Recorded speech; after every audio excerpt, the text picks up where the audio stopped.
Well, hey everybody, I'm the Crockett Cooner, and this is the Crockett Coonhound Show.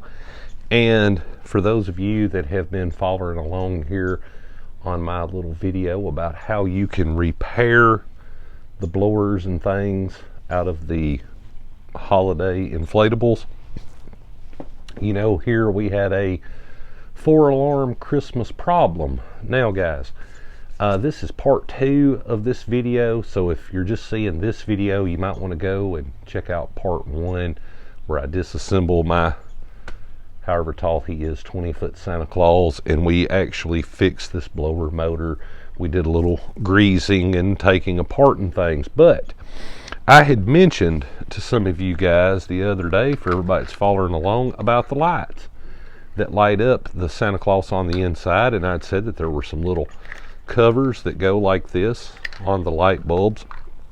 Now guys, I got out here today because I'm going to get over here in just a second. I've located some more holes inside of the inflatable. We're going to put some tape on there, see if we can cover those up. But I wanted to check because it didn't seem that the Santa Claus was lighting up to his full capacity. And sure enough, when I plugged this thing in, I found that we've got about 3 bulbs out. So what I wanted to do was get up here and kind of show this to you guys.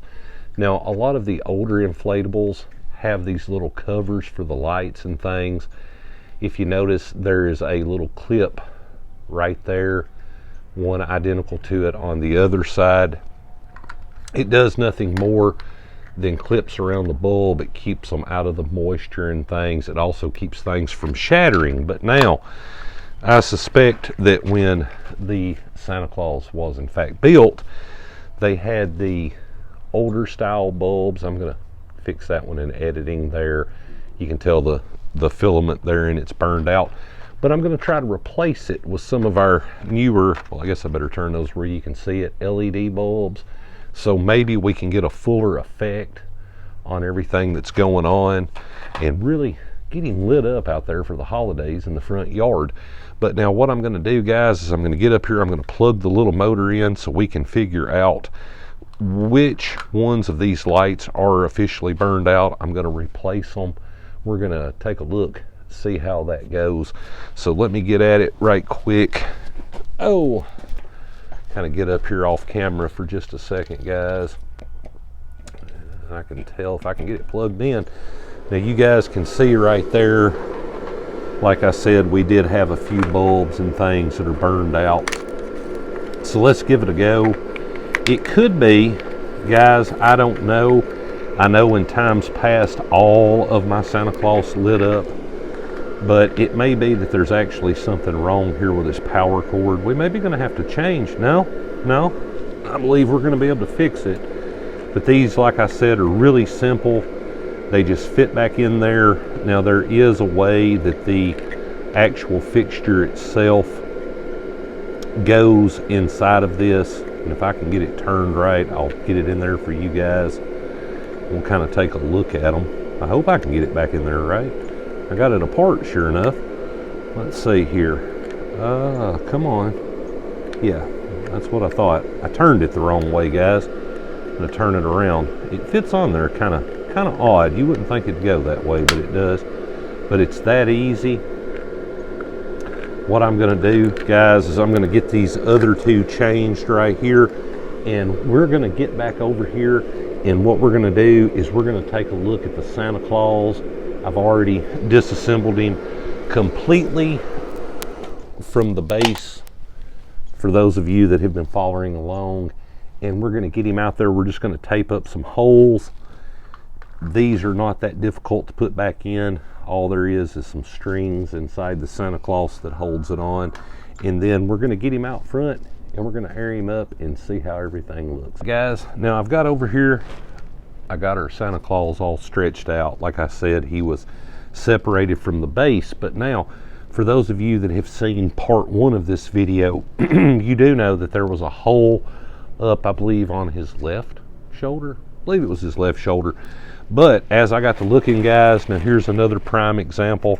I've got another hole right here, big enough I can get my whole finger in it and things. And I mean, you know, I've got a little more craftsmanship to myself than to just put the tape out here. I guess you could, in fact, buy some like red vinyl type of tape or something.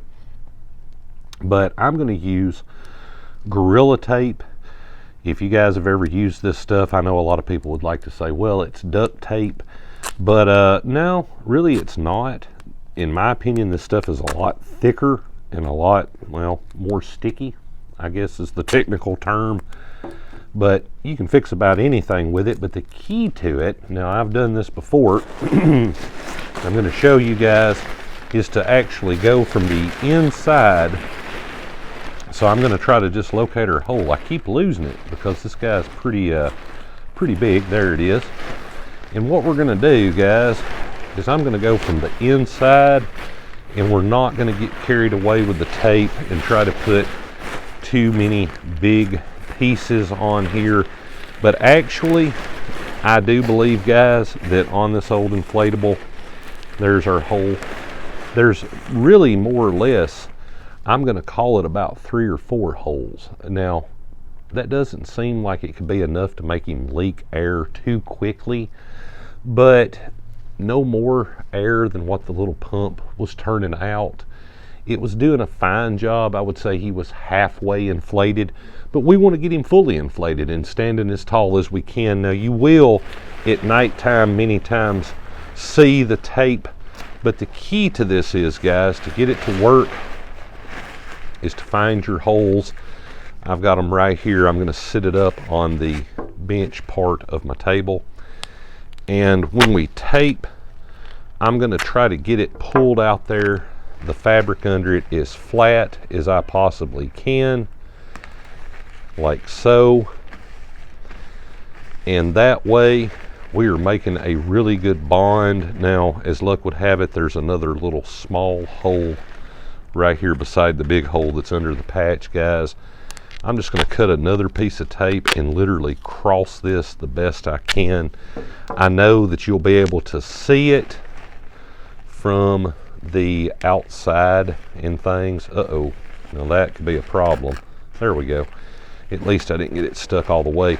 You could see it a bit from the outside shining through, guys, but mainly, other than the fact for aesthetics and being pleasing to the eye and looking a little better, we want this tape to stay out of the elements as much as possible. You know, hot, cold, rain, temperatures dropping from daytime, temperatures dropping at night and things. That way we can get as much use out of this old inflatable as we possibly can. But while I'm sitting here, I'm going to add one more thing. For anybody that, let me get them right here where you can see them, that might be doing what we're doing here, going to try to repair an old inflatable, you know, try to use it for another season or two. These old plastic covers, if you happen to find these anywhere, guys, can get them really cheap, $1 or $2 a piece. I suggest picking these up, because no matter how much I've searched it, I couldn't find the plastic covers for the lights anymore. But guys, what I'm going to do is I'm going to go ahead and completely turn the Santa Claus more or less inside out. I'm going to look for as many holes as I can find, and I'll try to keep count and tell you guys how many holes I find in it. And then we're going to go back. I'll get the video going again.